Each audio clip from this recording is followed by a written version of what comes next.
दोस्तों नमस्कार, रिकी चड्डा astro healer channel से। और जैसे कि मैंने आप सभी को मैंने वादा किया था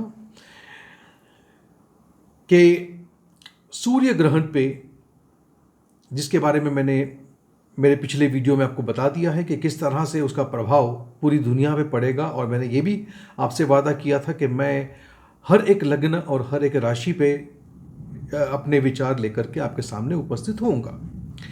लेकिन इस वीडियो को शुरू करने से पहले कुछ चीज़ें हैं जो हमें समझनी बहुत आवश्यक है। मैंने आपको उस वीडियो में भी बताया था कि दो ऐसे ग्रह हैं जिस पे सबसे ज़्यादा इसका प्रभाव पड़ रहा है, क्योंकि ये जो सूर्य ग्रहण है वो तुला राशि पे है, तो सबसे ज़्यादा जो इसका इफेक्ट रहेगा, इम्पैक्ट रहेगा, वो लाजमी तौर पे शुक्र तो रहेंगे। और दूसरा, क्योंकि ये सूर्य ग्रहण है तो सूर्य का तो पे इम्पैक्ट तो होगा, और सूर्य नीच की राशि में बैठे हैं, तुला राशि में है।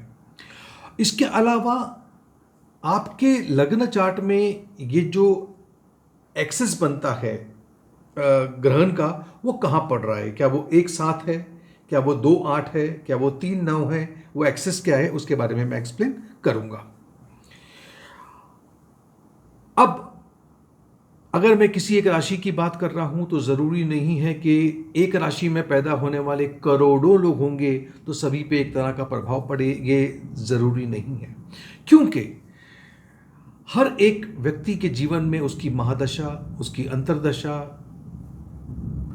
उनके दूसरे ग्रह कहाँ बैठे हुए हैं, क्या दृष्टि है उनकी, वो प्रभाव भी रहेगा।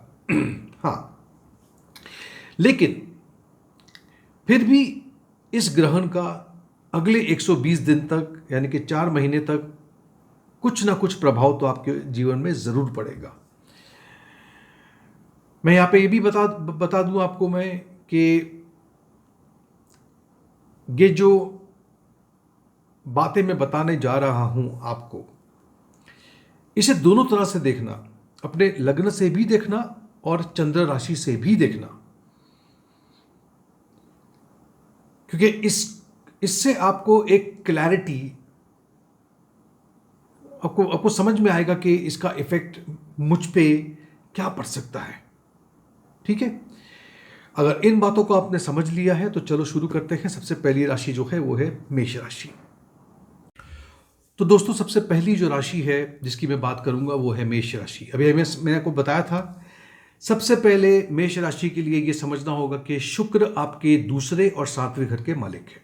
ये पहली बात। दूसरी बात, सूर्य जिन पे ये ग्रहण लग रहा है वो 5वें घर के मालिक है, और ये ग्रहण के जो 2 घर इफेक्ट हो रहे हैं वो है 7वां और पहला। इस तरह का ये ग्रहण लग रहा है। ऐसे में ये आपके रिलेशनशिप में कोई बाधाएं उत्पन्न कर सकता है। बिजनेस पार्टनर के साथ में कुछ प्रॉब्लम्स हो सकती है, और ये प्रॉब्लम्स 3 से 4 महीना रह सकती है। वही एक प्रॉब्लम आपके वाइफ या आपके हस्बैंड यानी कि स्पाउस के, आपके जीवन साथी के सेहत में थोड़ी गिरावट आ सकती है, और वो आपको टेंशन दे सकती है चीज़। क्योंकि सूर्य आपके 5वें घर के मालिक है, इसलिए आपके बच्चों के सेहत का भी आपको ध्यान रखना होगा, उनकी पढ़ाई का भी ध्यान रखना होगा। कोई भी फैसला जल्दबाजी में मत लो, और कम से कम जब तक कि ग्रहण का थोड़ा बहुत प्रभाव रहेगा, 4 दिन यहाँ और 4 दिन वहाँ, तो हफ्ता भर जो है कोई भी ऐसा मेजर डिसीजन मत लीजिएगा, कोई फैसले मत कीजिएगा, थोड़ा सब्र कीजिए। अगली राशि जो है वो है वृषभ राशि। अब वृषभ राशि वालों के लिए शुक्र, पहली बात तो है आपके लग्न के ही स्वामी हैं, 6ठे घर के स्वामी हैं। सूर्य जो है जिन पे ग्रहण लग रहा है वो आपके 4थे घर के स्वामी हैं, और ये ग्रहण जो लग रहा है वो आपके 6ठे घर में लग रहा है। तो ये 6ठा और 12वां घर ये एक्सेस में आ रहा है। ऐसे में आपके जो लग्न के स्वामी हैं शुक्र, क्योंकि वो शादी के कारक हैं, तो शादी वाले घर पे इफेक्ट पड़ता है। आपको अपने पर्सनल लाइफ में और प्रोफेशनल लाइफ में दोनों ही जगह पे कोई ना कोई मतभेद, कॉन्फ्लिक्ट, डिस्प्यूट, डिस्टर्बेंस नजर आएगी। क्योंकि सूर्य 4थे घर के मालिक है, तो आपकी माँ की सेहत भी थोड़ी सी गड़बड़ा सकती है। वहीं पर आपको खुद को भी एक्सीडेंट और चोट लगने से सावधान रहना होगा। प्रॉपर्टी को लेकर के कोई भी मसला, कोई भी डिसीजन अभी फ़िलहाल मत लीजिएगा। 120 दिन तक का इंतज़ार कीजिए, उसके बाद ही कीजिएगा।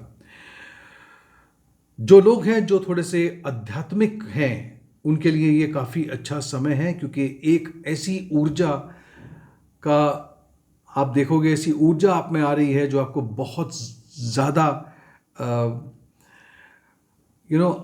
फ़ायदा देने जा रही है, जिससे आपको उस दुनिया से कनेक्ट करने में आसानी हो सकती है। ये थोड़ी ऊपर की बात है, सभी लोग नहीं समझ पाएंगे शायद। अगली राशि जो है वो है मिथुन राशि। मिथुन राशि वालों के लिए शुक्र आपके 5वें घर के और 12वें घर के स्वामी है। वहीं पर सूर्य जो है वो आपके 3रे घर के स्वामी है। ऐसे में जो ग्रहण लग रहा है वो आपके पंचम स्थान पे यानी 5वें घर पे लग रहा है, तो 5वां और 11वां घर प्रभावित हो रहा है। यहाँ पे 5वें घर में ग्रहण लगने से एक अच्छी बात हो रही है कि आप अगर कुछ विद्या सीखना चाहते हो, कुछ कला सीखना चाहते हो, कोई क्रिएटिविटी चीज़ सीखना चाहते हो, उनके लिए आपके लिए बहुत बहुत फ़ायदा रहेगा। और जो लोग का जो कार्य क्षेत्र है, जो आपका प्रोफेशन है, आपका जो काम है, अगर वो art, designing, communication, mass media, इन चीज़ों से है, तो आपके लिए काफ़ी अच्छा समय है। और ये जो एक आमदनी का एक नया स्रोत आपके लिए खुल रहा है। लेकिन मैं आपको इतना बता दूं कि इस वक्त स्टॉक मार्केट या शेयर मार्केट से दूर रहिएगा, वरना आपको अच्छा खासा नुकसान हो सकता है। आपको अपने बच्चों का ख्याल रखना होगा। यहाँ पे बच्चों की सेहत को लेकर के या कुछ परेशानी हो सकती है। अगर आप गर्भवती हैं, प्रेग्नेंट हैं, तो आपको बहुत ध्यान रखना होगा। वैसे भी सूर्य ग्रहण के वक्त सभी कहते हैं कि ध्यान रखना होता है, लेकिन इस वक्त आपको खास करके आपकी राशि को ध्यान रखना है। रोमांटिक लाइफ में भी थोड़े बहुत इश्यूज हो सकते हैं, क्योंकि 5वें घर में ये ग्रहण लग रहा है। अब बात करते हैं कर्क राशि की। कर्क राशि वालों के लिए शुक्र आपके 4थे और 11वें घर के स्वामी हैं। वहीं पे सूर्य 2रे घर के स्वामी हैं और उन पे ग्रहण लग रहा है। और जो ग्रहण जिस राशि पे लग रहा है वो आपकी 4थे घर की राशि है, तो 4थे घर पे लग रहा है। 4थे घर पे तो 4था और 10वां घर प्रभावित हो रहा है। ऐसे में आपके घर का जो वातावरण है उस पे ये ग्रहण लगता है, तो घर की शांति जो होती है वो थोड़ी सी भंग हो सकती है। कोई भी फैसला, प्रॉपर्टी को खरीदना या प्रॉपर्टी को बेचना, वाहन को खरीदना, वाहन को बेचना, ऐसा कोई भी फैसला 120 दिन तक आप टालने की कोशिश कीजिए। वहीं पर माँ की सेहत का आपको विशेष ध्यान देना होगा। आपको अपनी सेहत का भी ख्याल रखना होगा।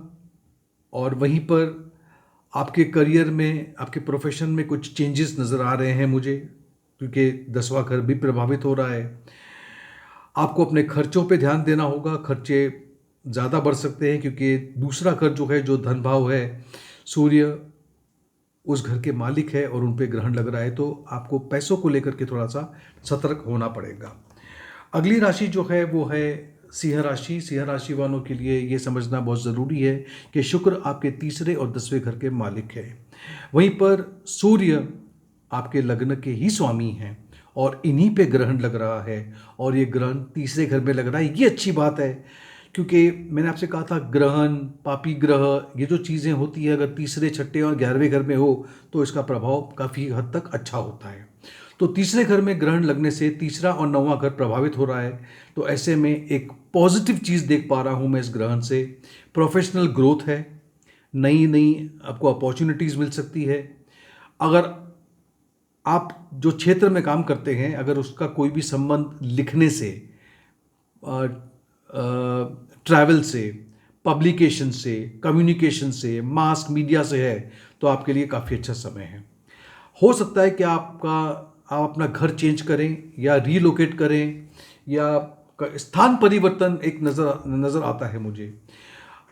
आपको अपने मित्रों के साथ में और ख़ास करके छोटे भाई बहनों के साथ में कुछ परेशानी आ सकती है 3रे घर में ये ग्रहण है। तो आपको एक्सीडेंट और चोट लगने की संभावना है, तो इसका आपको विशेष ध्यान देना होगा। अगली राशि जो है कन्या। कन्या राशि वालों के लिए शुक्र आपके दूसरे और भाग्यस्थान 9वें घर के स्वामी होते हैं।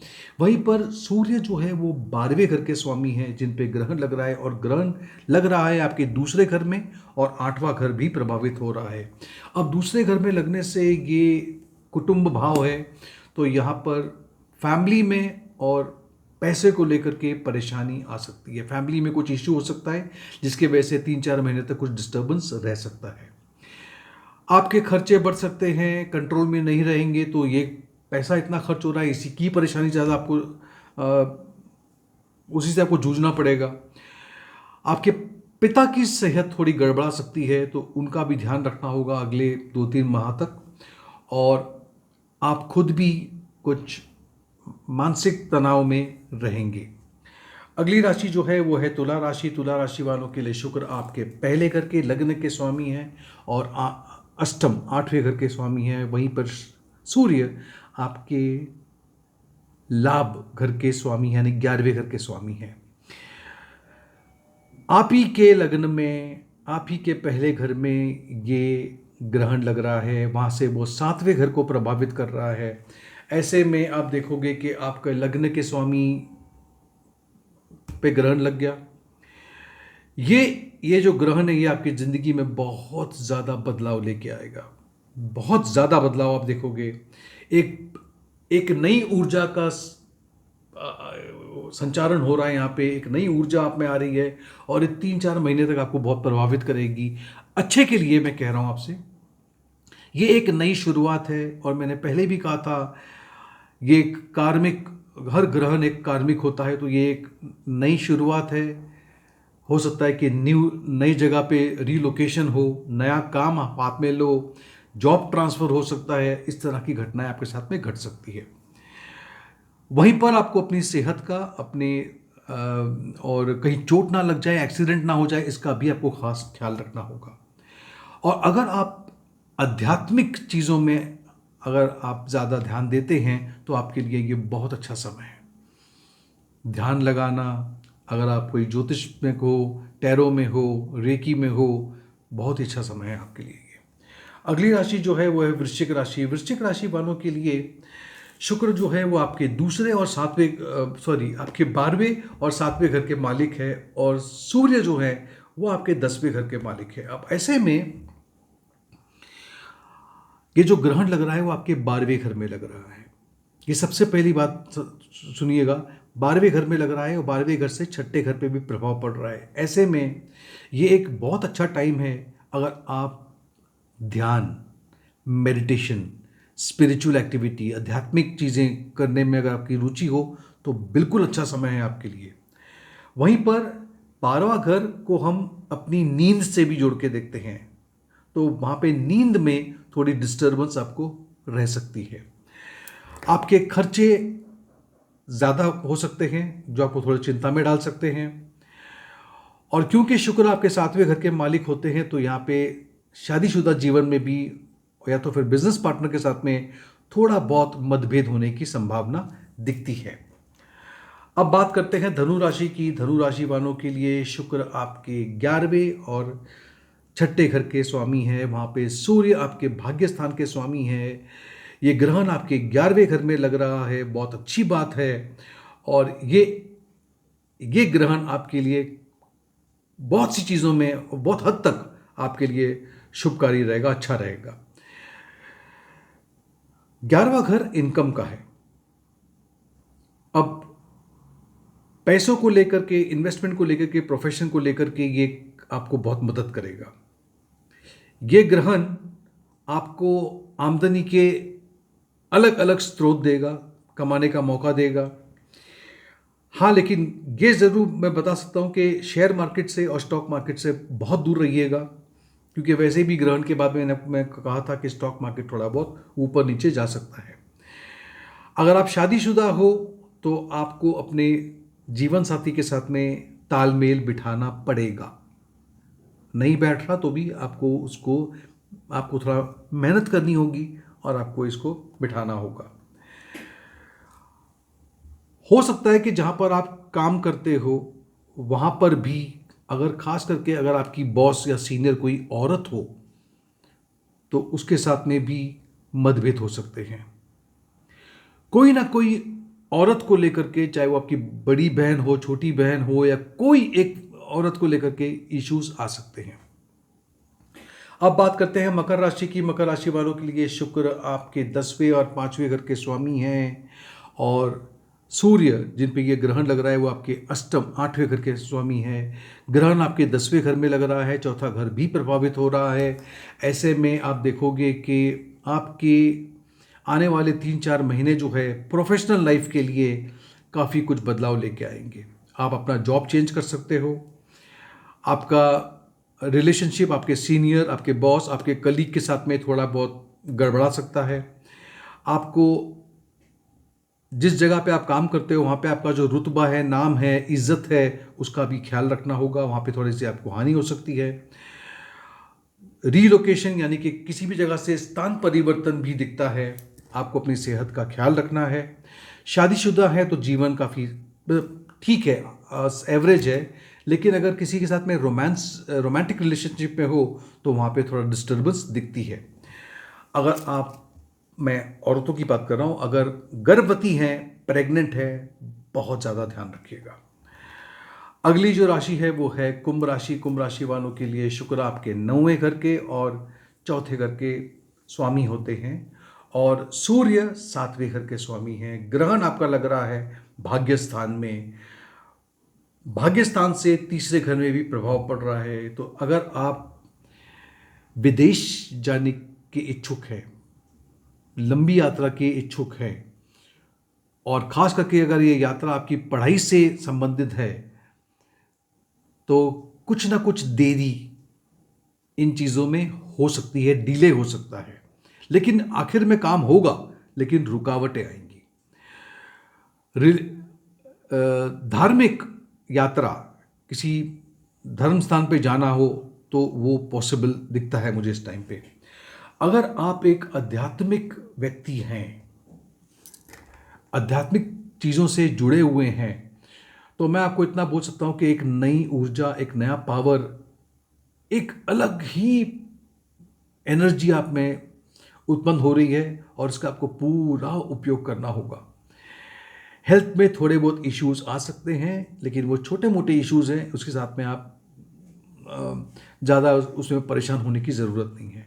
अब बात करते हैं सबसे जो आखिरी राशि जो है वो है मीन राशि। मीन राशि वालों के लिए शुक्र आपके 8वें घर के और तीसरे घर के स्वामी है, वहीं पे सूर्य आपके 6ठे घर के स्वामी है। ग्रहण आपके 8वें घर में लग रहा है और 8वें घर से दूसरे घर को प्रभावित कर रहा है। ये थोड़ा सा चैलेंजिंग आपकी राशि के लिए हो सकता है। अचानक से कुछ जहाँ पे आपने उम्मीद नहीं की थी, वहाँ उस जगह से कुछ चैलेंजेस आ सकते हैं। आपको अपनी सेहत का ख्याल रखना होगा। एक्सीडेंट के और चोट लगने की संभावना दिखती है। मैं आपको गुजारिश करूंगा कि आप किसी भी टाइप का जिसको कहते हैं स्पेकुलेशन मार्केट जो होता है, जैसे स्टॉक मार्केट है, शेयर मार्केट है, इनमें ज़्यादा खेलने की कोशिश मत कीजिएगा। आपको भारी नुकसान उठाना पड़ सकता है। अचानक से ज़िंदगी में कुछ बाधाएं उत्पन्न हो सकती हैं, खास करके जॉब को लेकर के। और ये भी हो सकता है कि अगर आप जॉब कर रहे हो तो आप जॉब चेंज कर लो, छोड़ दो। ये बहुत अच्छा समय है अगर आप आध्यात्मिक चीज़ों से जुड़े हो, जैसे कि आप कोई ज्योतिष करते हो, टैरो रीडर हो, सर्जन हो, ऑडिटर हो, रिसर्च में हो, पेट्रोलियम में हो, ऑयल में हो, कोयले का खदान वहाँ पे काम करते हो, गैस की इंडस्ट्री से आपका संबंध है। ये सभी चीज़ें 8वें घर में ज़मीन के अंदर से जो निकाली जाती है वो चीज़ें हैं। अगर इन चीज़ों से आप जुड़े हुए हो तो आपके लिए ये समय काफ़ी अच्छा है, बहुत उपयोगी है। तो दोस्तों, ये था मेरा विश्लेषण अभी इस ग्रहण को लेकर के कि हर एक लग्न पे और राशि पे इसका प्रभाव क्या पड़ेगा। अगर आपको ये वीडियो मेरा पसंद आया है तो इसे एक लाइक ज़रूर दीजिएगा, मेरे चैनल को सब्सक्राइब कीजिएगा, नोटिफिकेशन बेल आइकन पे क्लिक कीजिए और मेरी सहायता कीजिएगा। थैंक का बटन दबा दीजिए।